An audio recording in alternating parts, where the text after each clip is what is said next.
નમસ્કાર મિત્રો, અષાઢી બીજની રાતે જો તમે આ જગ્યા ઉપર 3 લવિંગ મૂકી દેશો તો ભગવાન જગન્નાથની કૃપાથી તમારી બધી જ મનોકામના થશે પૂર્ણ। તેમજ મિત્રો તમારા ઘરમાં એટલું ધન આવશે કે તમે ગણી નહીં શકો, કારણ કે મિત્રો અષાઢી બીજનો જે દિવસ છે એ શુભ અને પવિત્ર માનવામાં આવે છે। આથી જો કોઈ પણ વ્યક્તિ અષાઢી બીજની રાતે આ જગ્યા ઉપર 3 લવિંગ મૂકી દેશે તો તે રાતોરાત જ કરોડપતિ બની જશે। આથી મિત્રો તમારે અષાઢી બીજના દિવસે આ 3 લવિંગવાળો ઉપાય જરૂર કરવો જોઈએ કે જે આપણા શાસ્ત્રોમાં પણ જણાવવામાં આવ્યો છે। તેમજ મિત્રો જો તમે આખું વર્ષ આ ઉપાય ન કર્યો હોય તો કાંઈ નહીં, પણ તમે અષાઢી બીજના દિવસે એટલે કે આજે જો તમે આ ઉપાય કરી લેશો તો મિત્રો તમારું વર્ષો જૂનું કાર્ય છે એ અવશ્ય પૂર્ણ થઈ જશે અને તમને એવો ચમત્કાર જોવા મળશે કે ભગવાન જગન્નાથની કૃપાથી તમારો બેડો પાર થઈ જશે। તો મિત્રો વિડીયોમાં આગળ વધતા પહેલાં જો તમે ઈચ્છતા હોવ કે ભગવાન જગન્નાથની કૃપા તમારી ઉપર સદા બની રહે તો આ વિડીયોને લાઈક કરી અને કમેન્ટમાં જય જગન્નાથ જરૂર લખી દેજો। તો મિત્રો આ ઉપાયને જે કોઈ પણ વ્યક્તિ અષાઢી બીજના દિવસે કરી લેશે તો તેની બધી જ મનોકામના છે એ પૂર્ણ થઈ જશે। આથી મિત્રો આપણે આ ઉપાય વિશે આગળ વધીએ એના પહેલાં આપણે અષાઢી બીજના મહત્ત્વ તેમજ એ દિવસે કરાતા શુભ કાર્યો વિશે વાત કરી લઈએ અને પછી આપણે આ ઉપાય વિશે જાણીએ કે તમારે અષાઢી બીજના દિવસે 3 લવિંગ છે કે જેને આ જગ્યા ઉપર મૂકી દેશો તો તમારી સમસ્ત મનોકામના પૂર્ણ થઈ જશે। તો મિત્રો અષાઢી બીજના દિવસે ભગવાન જગન્નાથની જે રથયાત્રા નીકળે છે તેનું આપણા ધાર્મિક શાસ્ત્રોમાં બહુ જ ખાસ અને વિશેષ મહત્ત્વ છે। ભગવાન જગન્નાથજીની આ યાત્રા છે તેને દશાવતાર યાત્રા તેમજ જનકપુરીની યાત્રા તરીકે પણ ઓળખવામાં આવે છે। મિત્રો દર વર્ષે ઓડિશાથી જગન્નાથજીના રથની યાત્રાનું આયોજન કરવામાં આવે છે। 4 ધામની યાત્રાનું એક સ્થળ છે કે જે જગન્નાથપુરી પણ છે। મિત્રો આપણા હિન્દુ ધર્મશાસ્ત્ર અનુસાર અષાઢ મહિનાની બીજના દિવસે જગન્નાથજીની આ યાત્રા નીકળે છે। મિત્રો આ યાત્રા દરમિયાન ભગવાન જગન્નાથ દર વર્ષે એકવાર પ્રસિદ્ધ ગુડિયા માતાના મંદિરે જાય છે। મિત્રો આપણા દક્ષિણ ભારતમાં સૌથી વિશાળ અને મહત્ત્વનો ખાસ ઉત્સવ હોય તો તે આ જગન્નાથની યાત્રા છે કે જે અષાઢી બીજના દિવસે ઉજવવામાં આવે છે। મિત્રો એવું પણ માનવામાં આવે છે કે જન્મ મરણના ચક્કરમાંથી મુક્તિ મેળવવા માટે પણ આ યાત્રાનું આયોજન કરવામાં આવે છે। મિત્રો રથયાત્રામાં ભગવાન જગન્નાથજીની સાથે સાથે બહેન સુભદ્રા અને ભાઈ બલભદ્રનો રથ પણ નીકળે છે। મિત્રો આ યાત્રા દરમિયાન ભગવાન જગન્નાથને રથયાત્રા દ્વારા આખા શહેરમાં ફેરવવામાં આવે છે। ભગવાન જગન્નાથજીના રથયાત્રાની શરૂઆત છે એ રથની આગળ સોનાની સાવરણી લગાવીને મંત્રોચ્ચાર કરીને તેની શરૂઆત કરવામાં આવે છે। મિત્રો ઘણા બધા પરંપરાગત સાધનોના અવાજમાં રથયાત્રાનું ધૂમધામથી આયોજન કરવામાં આવે છે અને મિત્રો જાડા દોરડાથી વિશાળ રથ ખેંચવામાં આવે છે। મિત્રો સૌ પ્રથમ ભાઈ બલરામનો રથ શરૂ થાય છે, આના પછી બહેન સુભદ્રાનો રથ શરૂ થાય છે અને છેલ્લે ભગવાન જગન્નાથનો રથ શરૂ થાય છે કે જેને લોકો જાડા દોરડા દ્વારા ખેંચે છે। મિત્રો એવું માનવામાં આવે છે કે જે લોકો આ રથયાત્રાના દોરડાને ખેંચે છે તો તેને મોક્ષ મળી શકે છે। મિત્રો આ જગન્નાથજીની રથયાત્રા ગુડિયા મંદિરમાં પહોંચીને પૂરી થાય છે। તો મિત્રો આ પ્રકારે ભગવાન જગન્નાથજીની રથયાત્રાનો દિવસ ઉજવવામાં આવે છે।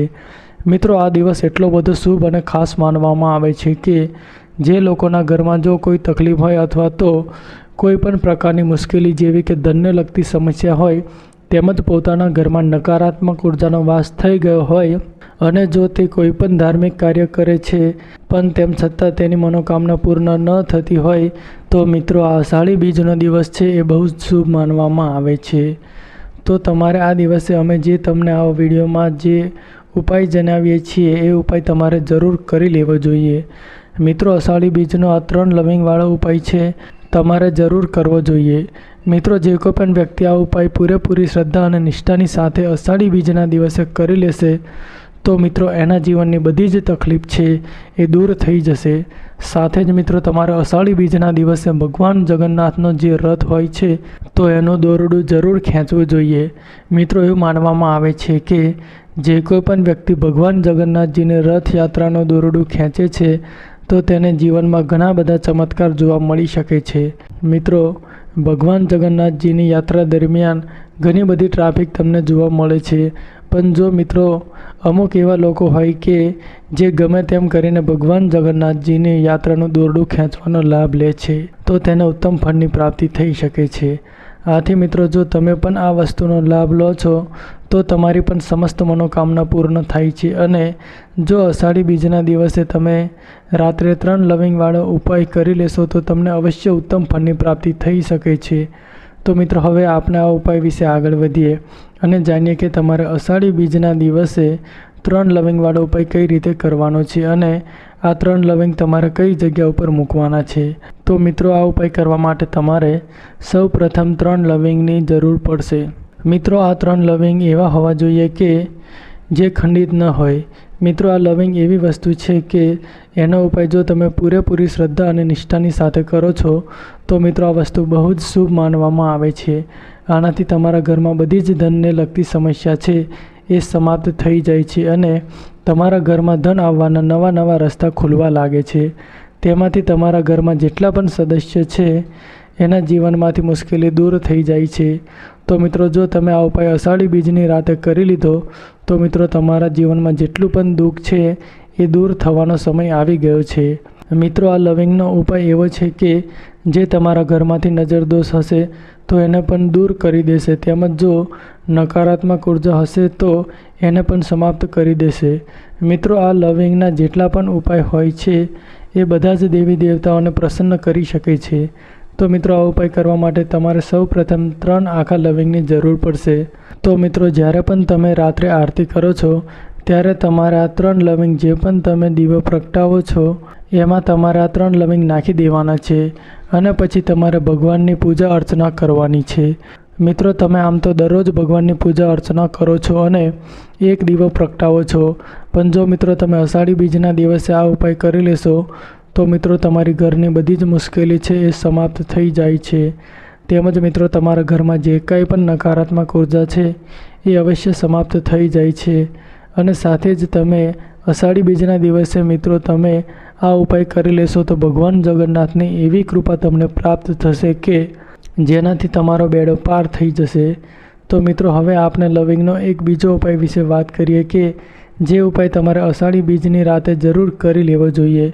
તો મિત્રો ઘણીવાર એવું જોવા મળે છે કે તમે ઘણા બધા પ્રયત્નો કરી લો છો પછી પણ કોઈ કામ છે એ તમારું સફળ થઈ શકતું નથી અને એ કામમાં તમને સતત અવરોધ આવ્યા કરતા હોય છે.